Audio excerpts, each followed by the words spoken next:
In this episode, translator from Icelandic to English, Larissa Kyzer talks about her translations, Icelandic literature, life in Iceland, special relation Icelanders have with volcanoes, and the book The Fires.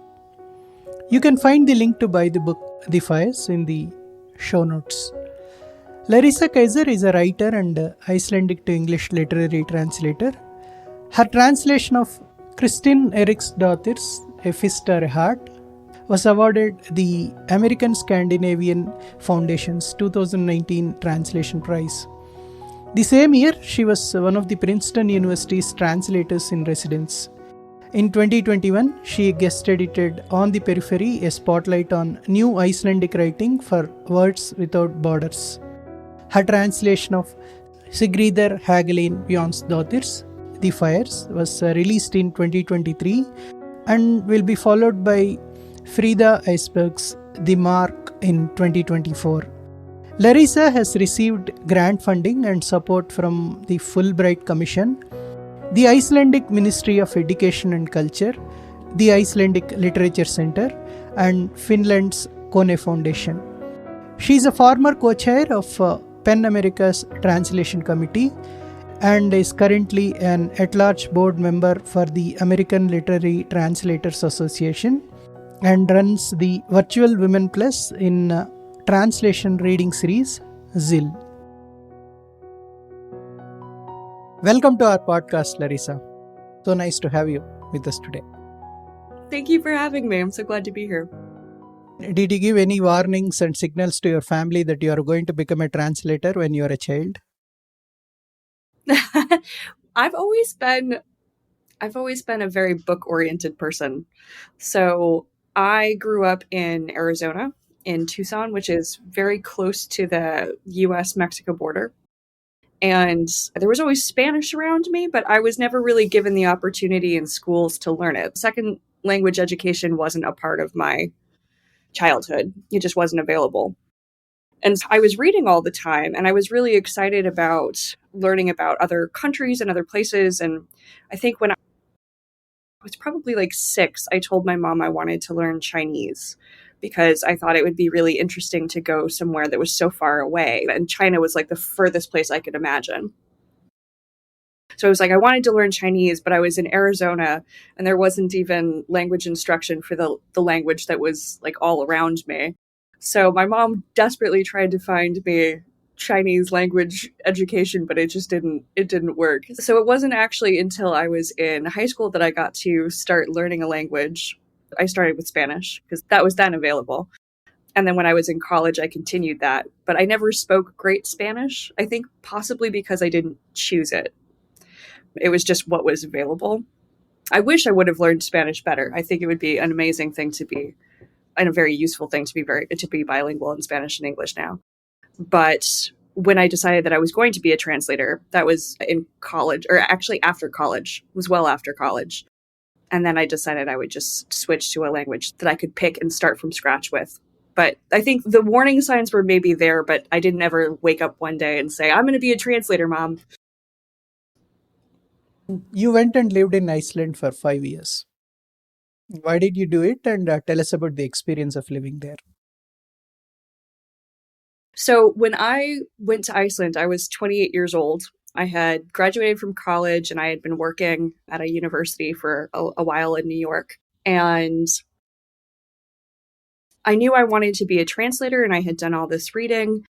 And I had decided this is the literary culture for me. Like Iceland was the place but it's a very small language. And it people say you can do anything in New York. You cannot really learn Icelandic. So I needed to go to Iceland to learn Icelandic. And very luckily, there were grants in place that would support that. So I spent about a year prepping a grant application. And then, I went and first and foremost to learn Icelandic so I could become a translator. What is the special relationship Icelandic people enjoy with volcanoes? With volcanoes? This is a very timely question. I don't know if you've seen, but there's an eruption that just happened last night. Yes. Right. It was incredible. Like I was finishing up work on my computer And then all of a sudden I start getting all of these pictures that people are sending me from their decks and their porches. And you can see it everywhere. The paragraph that I'm going to read from the Fires later, it actually talks about Icelanders' relationship with volcanoes. It is a very unique relationship. It's, I think, respectful, and I don't know how to put this. Icelanders get very excited about it. They get very excited about this, this magnificent thing that's happening on their island, before their faces. And there's a lot of knowledge, obviously, and there's a lot of respect that it's being treated with. And obviously it's a dangerous phenomenon, but it's also very exciting for people, I think. I guess even the capital, Reykjavik, sits on a volcano. It's not on a volcano, but it's in the middle of a very volcanic area. And the newest eruption, which I don't even know if they've named yet, that is that's on the way to the airport. So it's less than 45 minutes from the capital. So how is the life there in general? It's a small place. It depends on if you're in the city and there's the one city, or if you're in a rural area or a small town or a village out in the countryside. I only ever lived in Reykjavik, although I've spent time in the countryside. I think the thing that I was really impacted by when I was there, just culturally speaking, was that Icelanders, they're on an island in the middle of the North Atlantic, so they had to make their own fun. And they're very proud of their language. They've maintained their language through colonialism, through the incursions of English and all of these other influences. So they have a very rich culture, and that culture is very linguistic. There's just a ton of writing. There's so much art production that's being done for such a small nation. There's just a ton of art production. There's a really active theater scene. There's many newspapers. It's a very small country, but it has an incredibly robust cultural life. And I think that's just because for so long, they like I said, they had to provide it for themselves. But now that's going. And so it's a very creative environment. People are allowed to experiment and try things out. And maybe you produce something that's not great art, but you still put it out there, and it's a lot more liberated of an approach, I think, than we have in the US, where if you put out a bad piece of art, that might be your only chance. So there's a lot more stress, I think. There's not a structure that supports that kind of experimentation. So I just checked, there are about 350,000 people speak Icelandic. Yes, it's an incredibly small number of people. Yeah. Although I will say the Icelandic as a second language program is, I think, one of the most, one of the largest programs at the university, if not the largest program at the university. People are very excited about learning Icelandic. It doesn't always take in you don't necessarily go home and speak it with your partner, but I think that there is actually, for as much legitimate concern as there is about preserving the language, I think there's more people who are speaking Icelandic now than ever have. So how many active translators from Icelandic to English? It's a very small number. It was actually one of the motivating factors for me, besides the fact that I was just I fell in love with the language. I would say people who are regularly translating, more or less full time, there's 10, maybe 8 to 10, maybe a dozen. There's more people than there used to be, and we're seeing people that are coming up, but it is a very small group. Wonderful. In fact, we have 120 million people speak my mother tongue Telugu all over the world, and we don't have a single serious Telugu to English translator. I always think that this is such an interesting, the way that this happens. Maybe it's time for you to become a translator. We can bring you on board. Sure. Hopefully once I get time beyond my job and this, I would love to do one. Yep. Just throw it in there. You can be the first. Hopefully. I should take inspiration from you. So, we'll bring you on board. Yeah. So how did your stay in Iceland help you in your translations? It helped amazingly. Not only because I learned the language, it takes time. And My Icelandic is still, I write it very well. I read it very well. I speak it, it depends on the day. I can get through life. I can have a job interview. I can work with kids, but it's not always pretty. But it took that time to learn the language. And besides that, what was really great about being there for such a long period of time was that I wasn't just experiencing Iceland as the beautiful tourist destination. I got to do the mundane stuff. I opened a bank account. I paid my taxes. I got a minimum wage job. I went to the mall. I got a library card. I went to the pool. And I think that sort of quotidian day-to-day stuff is what gives life texture. And I think that texture is really important to try and convey in a translation. And a lot of that comes through like these little details that maybe you wouldn't realize have any significance if you hadn't spent any time there, enough time there.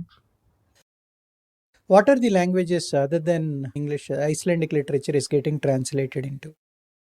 This I thought was a really interesting question because there's a surprising number of languages that Icelandic gets translated into. The Scandinavian languages are always like the first wave because they're so close, culturally speaking. So Danish, Swedish, Norwegian, a lot of Icelandic authors are translated into those languages. But then Icelandic literature is quite popular in France and also Germany. And then because in those cases, like there's 2 translators in French who are basically translating all of it into French. And then often thanks to the efforts of individual translators, you also have people who are translating directly from Icelandic into their mother tongues. And so that includes Czech, Brazilian Portuguese. There's somebody who translates into Galician. It's a very interesting range of languages that Icelandic gets translated into. So, are there any organizations specifically working for Icelandic translations? Yeah, so there's a lot of literature is just very important in Iceland. And so there are a lot of organizations, all statistics in Iceland are always couched in per capita. It's like the king of the per capita records, but per capita, there are a lot of organizations. So there's the Icelandic Literature Center, which funds translations both into and out of Icelandic, and not just like full translations, but they also fund sample translations and readers' reports. And so things that can help disseminate Icelandic literature out into the world further, which is really helpful. Reykjavik was named a UNESCO City of Literature. So they have an office that does all sorts of like really exciting initiatives, many of which involve translation. Like there was a book that they funded or co-funded recently it was a bilingual book. It was called Writers Adrift in English. And it was a collection of essays by foreign-born writers in Iceland that was also edited by 2 women of foreign origin, which is a really new thing in Iceland. Immigrants are also becoming part of the literary scene. So that was, I think, a really exciting development. And they do all sorts of projects like that as well. Now, we will come to the initiatives that you have taken up. The first one is Jill. So Jill has been quite the labor of love. It's a virtual women, I call it Women Plus. So Women Plus in Translation Reading Series. So it spotlights women, trans, and or non-binary translators or translators of women, trans, and or non-binary authors. And this kind of grew out of conversations that I was having around Women in Translation Month, which is now in August. That was an initiative that was created by a blogger. Her name is Maytal Radinsky, and she was talking about the fact that women authors in translation are read or at least at the time were read considerably less than male authors, and they were getting less coverage. And if they're getting less coverage, they're selling less and they're not being displayed in bookstores. And it's just this trickle down effect. And so she started Women in Translation Month, which was a roaring success. My thinking, and when I was talking to other translators at the time, was just that it's great that we have this month, but we could be doing this kind of all month, like all year. There's plenty of things that we could be reading all year. was interested in creating a space that would expand that timeline and then also expand who we were talking about. So we're not just focusing on women anymore. We're focusing on other translators and authors who have also been marginalized. And at the same time, we're not shutting the door to anybody. So we're not saying that you can't read as a cis male translator or that you as a woman can't read a cis male author. It's just that somebody involved in the equation needs to be one of these groups. I think it's been a real success. And also, I think the fact that a good example of how this works, I think, is our namesake, the translator and literary scholar, Suzanne Jill Levine. She goes by Jill in life. She's translated plenty of amazing women authors, but she's also the reason that we have like Manuel Puig, for instance, in English. And so I wouldn't want to tell Jill that she couldn't read Manuel Puig if that was what she wanted to read, because I'm very interested in knowing what projects kind of light translators up. Yeah, it's been a wonderful run. It's a lot of work, but it's a wonderful run. And my co-organizer, Elizabeth Redfield, and I have kept it going since 2019 now. And we've had 84 translators read for us. The last time I counted, it might be more now, 84 translators, and they've translated out of 26 languages, which I think is pretty amazing. And now about OS. OS is an Icelandic organization that is run by women of foreign origin. And the idea is that it's helping to create this space for people who weren't being published or heard in the Icelandic literary scene.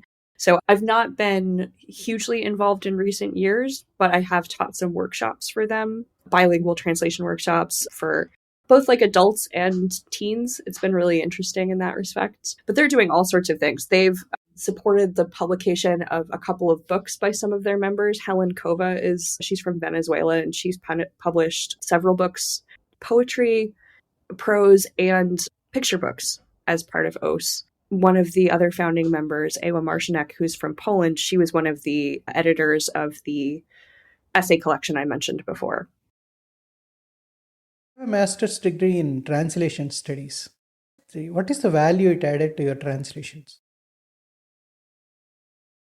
I wouldn't necessarily recommend a master's degree for everyone who wanted to pursue translations as a pursuit, as a craft. For me, it was really helpful, partially because I just needed time to practice. I had done creative writing classes. I had never done any translation workshops or anything like that. So I had the basis because it's all the same toolkit. Translation manifesto that was collectively written recently. That's one of the first points, is that translation is writing. So I had the foundational skill set, but I needed time to practice between English and Icelandic. I need that kind of guidance. Translation studies involves often a lot of theory, some of which has been really useful to me, and I fall back on it when I'm thinking about how to approach a translation. Some of which is just, I think, ambient now for me in my work. I don't think every day about, this or that theory. But it was really important for me to have that time to read and to have that time to write. And because I was doing it in Iceland, it was affordable, and I also got the language support that I needed. So it was like I got to do like a whole thesis that was just a translation, and then I got to have that feedback from my professor and my advisor, and that kind of thing was just really important to have people help you figure out where you could be creative and where you can stretch more and where you can take risks and where you need to be a little more pragmatic about your choices. And it just gave me a lot of space for experimentation, which I think is really important.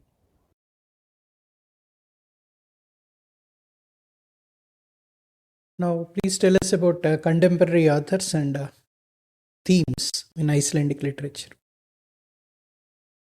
I don't even know where to start with contemporary. There's so many amazing Icelandic authors, and once you start naming a couple, then you start feeling bad that you're not naming everybody. But so tell us about the themes then. No issue. The themes, I would say, it's pretty wide ranging. I think one of the great things about Icelandic literature is that it is both very inward and very outward looking. There's a real immediacy. Like if a book takes place in Reykjavik, you can often read it like a map almost. Like the descriptions of a location will be extremely precise.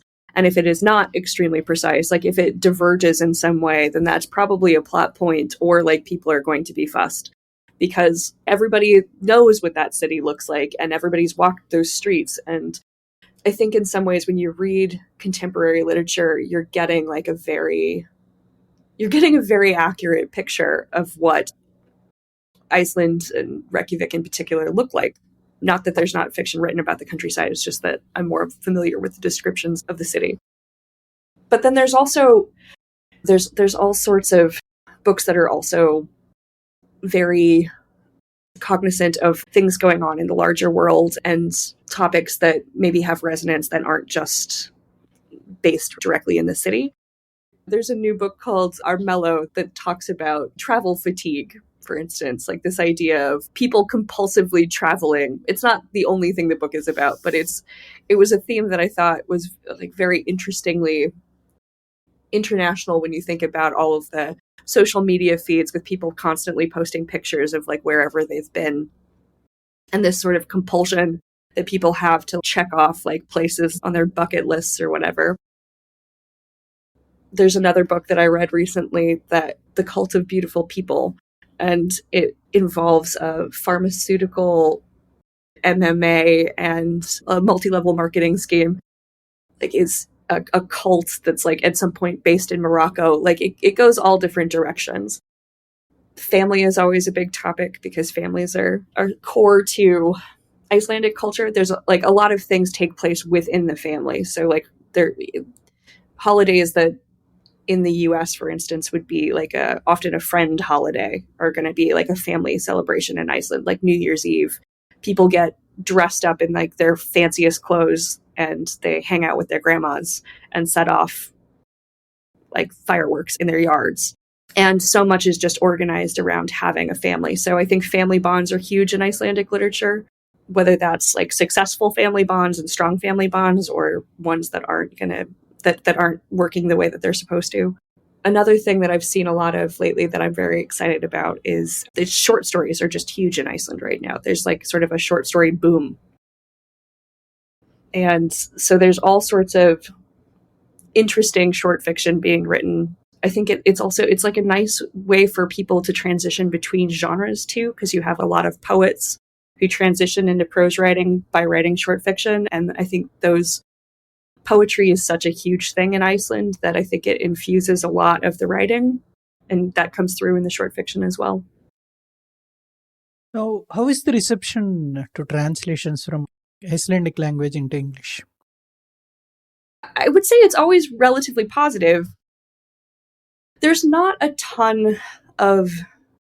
Icelandic is lucky in the sense that there is now more than just one or two authors. I think that there are some languages where you only get one or two authors, and those two authors have to stand in for literally everybody.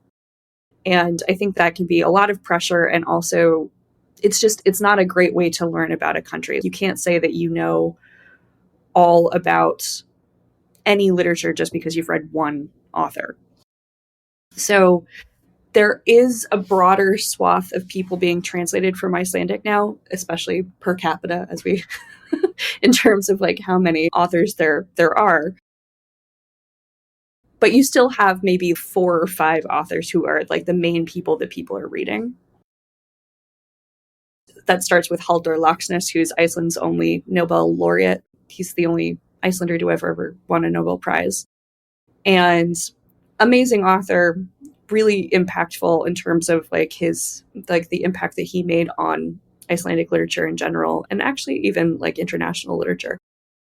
And Icelandic authors have taken a lot and from what he did and created. However, he's not the sum total of it. So yeah, if you only have one author, you can't really see the whole variety of a literature.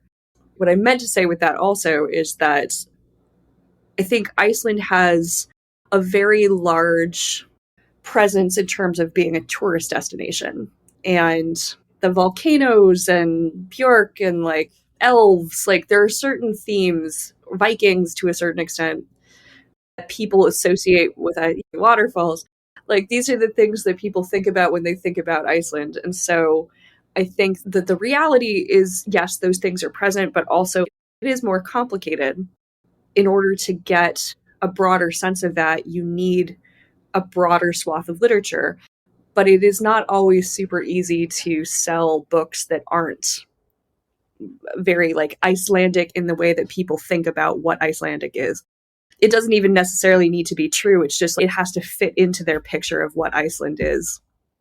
And so it can be difficult to expand what people want to read from Iceland because they have a sense of what they want to get from it. How could you get to publication of your first translation, full-length translation? That was a lot of luck in some ways. I had done a sample because a really great way to get into translation, at least it worked for me because it's such a small scene, was I started doing sample translations for publishers. And one of the sample translations that I did was of this book called Ellen Ýmislegt in Icelandic, which is now translated as A Fist or a Heart, and by Kristín Eiríksdóttir. And still a very special book to me. I love this book. But I had done this sample and I had a really great feel about it. I think there's some projects that you do that just click, like the language clicks, the topic clicks, and it just feels really natural as you're translating. And this was one of those books. And so it was being shopped around at literary festivals, and the editor who bought it at Amazon Crossing, her name, she's not there anymore. She's at a different publisher, but her name is Gabriella Pagefort. And she's a really incredible editor.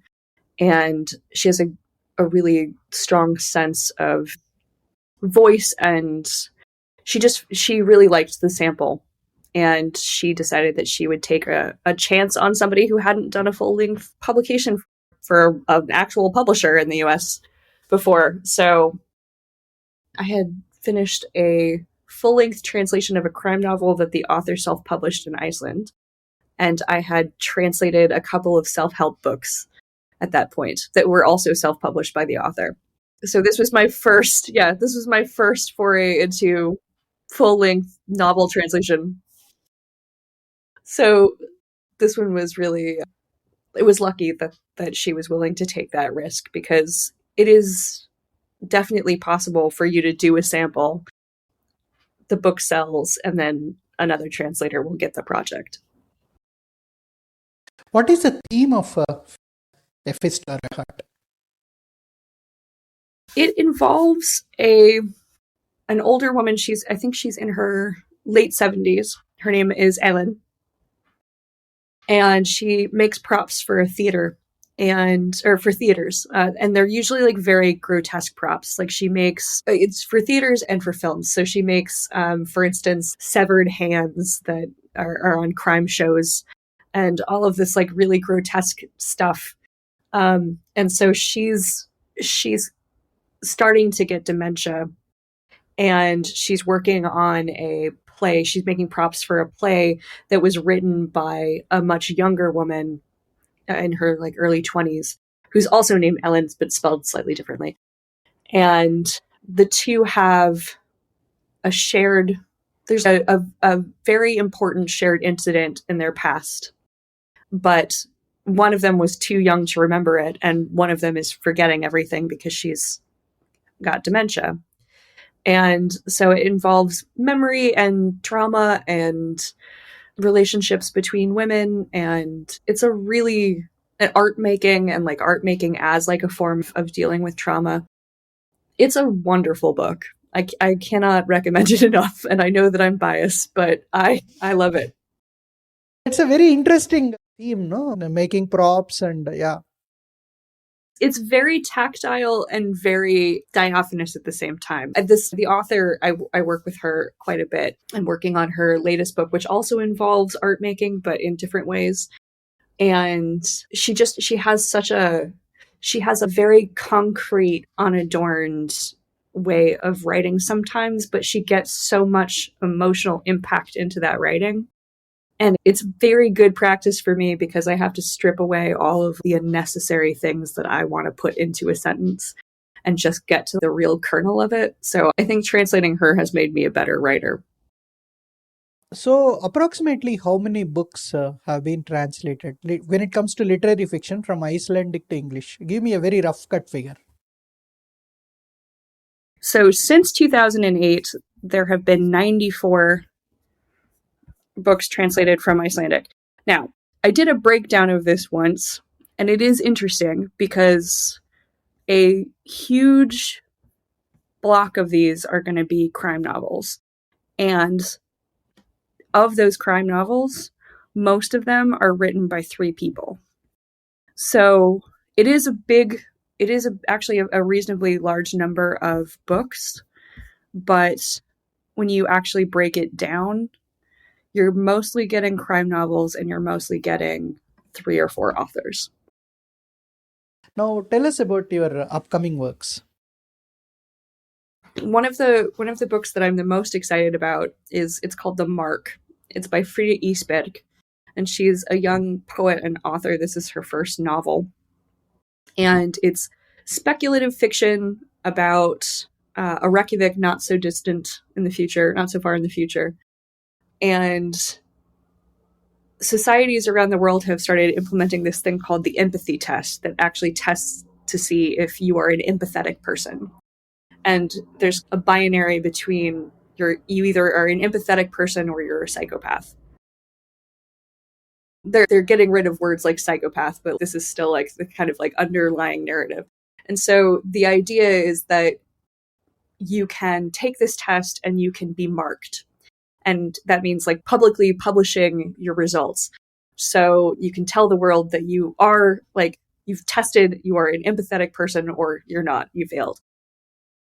And people who fail or don't take the test and aren't marked start being like shut out of neighborhoods, and different stores won't let them in. And there are all these knock-on effects. And so at the beginning of this book, Iceland is about to vote in a referendum to decide whether or not marking should be mandatory. And it's told, there's 4 main narrators, but then I think all told, there end up being 6 or 7 voices, which is a really interesting translation exercise. It was a really challenging, but like a fun challenging. So that is coming out next year in the UK and Australia, and then hopefully the US will be after that. Now we will come to the book, The Fires. Please tell us about the author of The Fires. The author, her name is Sigríður Hagalín Björnsdóttir, and she started as a journalist, and she's still a journalist for the National Broadcasting Service, RÚV. And The Fires is, I think, her 3rd novel, and she did an incredible amount of research on it. It is about a volcanologist named Anna, and Anna is a rational, level-headed woman with a very orderly, very comfortable life.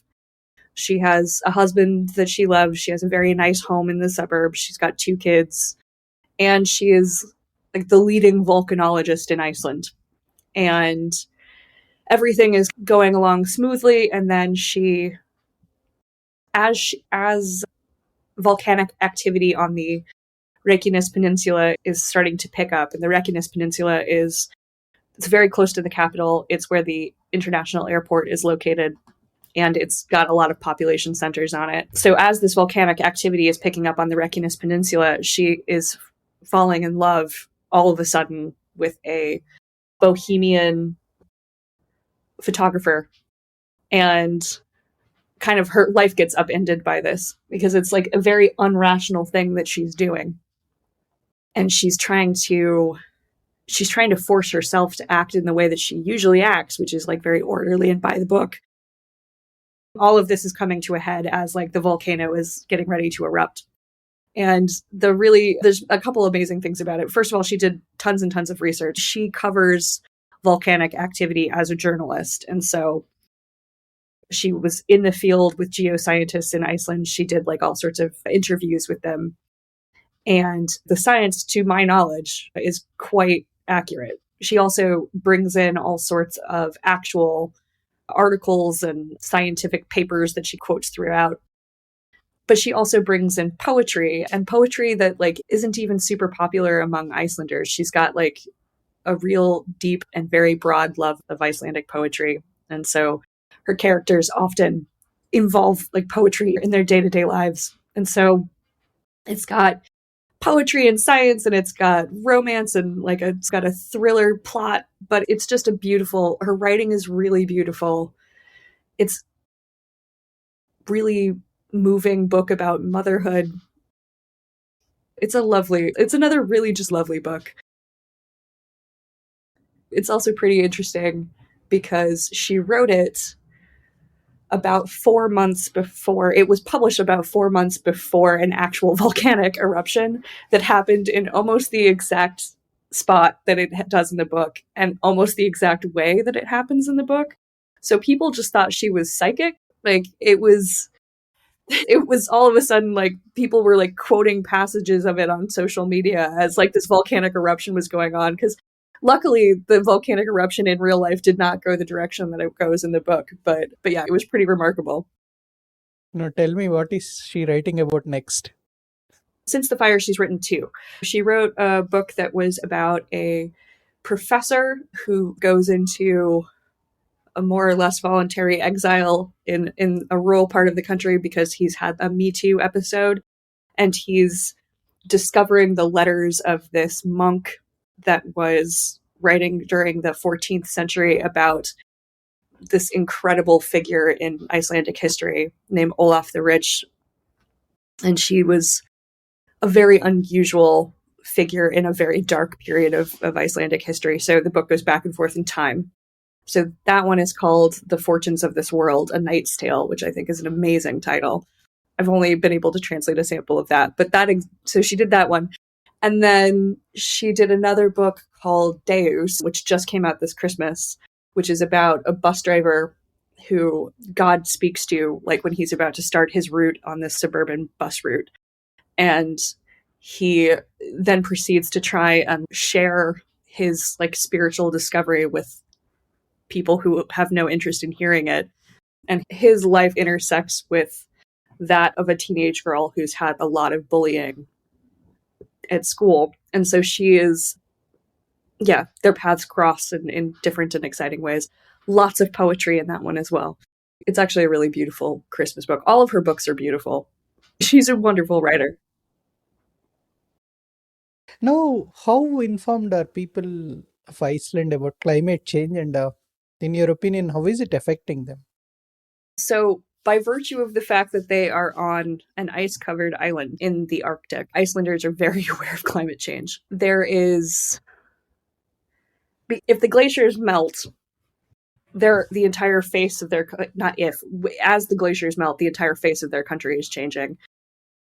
In April 2019, Icelandic geologists announced that if climate change conditions continued in the way that they were, which they have, that the Snæfellsjökull glacier, which is the glacier that is in Jules Verne's Journey to the Center of the Earth, and it's like this very iconic, it's visible from Reykjavik glacier. They basically said that if it continues the way it has, that glacier will be completely gone in 30 years. And that's an incredible pace to lose like a giant glacier. And another author that I've worked with for ages, his name is Kári Tulinius. He recently wrote a book called Jökulkurv, which means glacier line. It's a term for the zone where a glacier either accumulates or retreats. And so if the glacier isn't accumulating fast enough, then it just starts to retreat and melt. And he and I are going to finish translating a poetry cycle that's about that.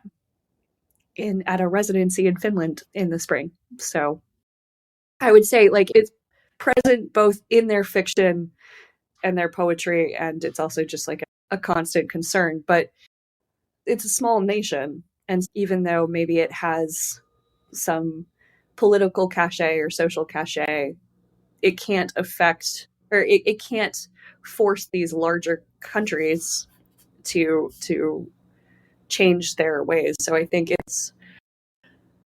Iceland often tries to be a vocal advocate for progressive issues, but it's not always able to do that from a position of much control.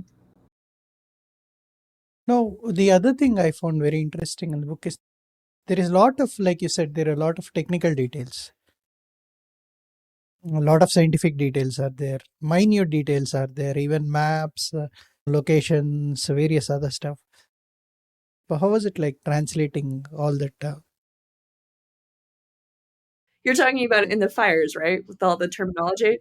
Yeah. So I had, towards the end, I was able to get some documents. There were because there were all of these volcanic events going on, there was a professor who worked at the university and worked very closely with Sigga, with the author. And he had prepared translation sheets of terms because there were all of these foreign journalists who were trying to figure out what to call things. And so I had a little bit to go off of. And there is actually, like scientific writing, there's always a lot of scientific writing in English. But I then had to go in and I was doing it just tons and tons of Googling. Like I had to compare, like, okay, I have this term, and then I would find that term in a paper. And then in the paper, sometimes I'd find like an abstract that had the same, like an English abstract of the Icelandic paper, so I could figure out the term. And then I would take the English term I found and go do some more Googling. And then at the end, I actually sent a list of questions to the geoscientist that she'd been working with. And he was kind enough to look them over and let me know where I had gone amiss.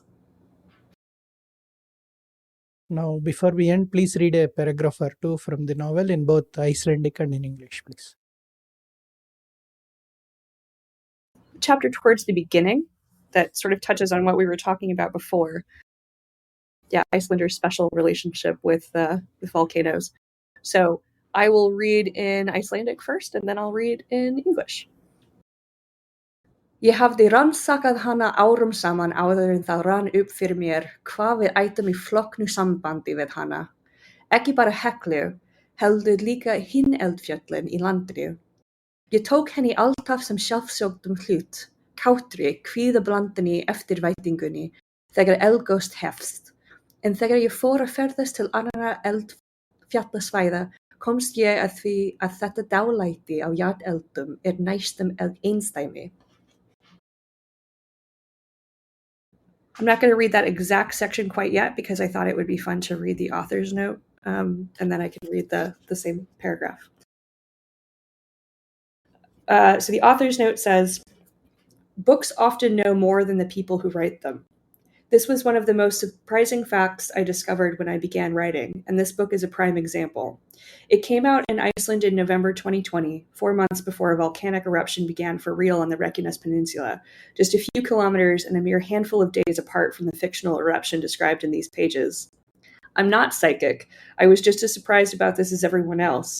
This book is, however, based on scientific articles and my extensive conversations with geoscientists who not only shared with me anecdotes from their profession and conjectures about coming volcanic events, but also granted me ready access to new information and research in the lead up to the real eruption. Thus did science blend with fiction, and this story become a part of reality.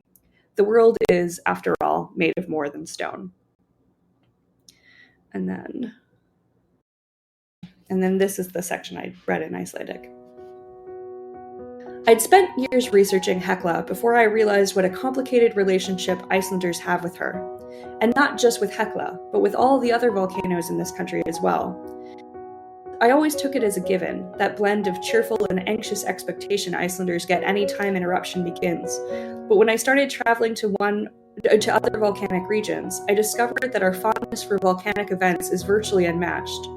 Elsewhere in the world, active volcanoes are viewed as threatening monsters. Filipinos and Indonesians fear and hate their volcanoes, whereas Icelanders baptize their children in honor of their most dangerous ones, as though they were beloved, if capricious, ants. No one's ever named a child Tambora or Krakatoa, but in Iceland we're knee-deep in little Heklas and Katlas. Nice. Thank you. Thank you for such an interesting and fascinating conversation about Iceland. Thank you very much. You're quite welcome. Thank you so much.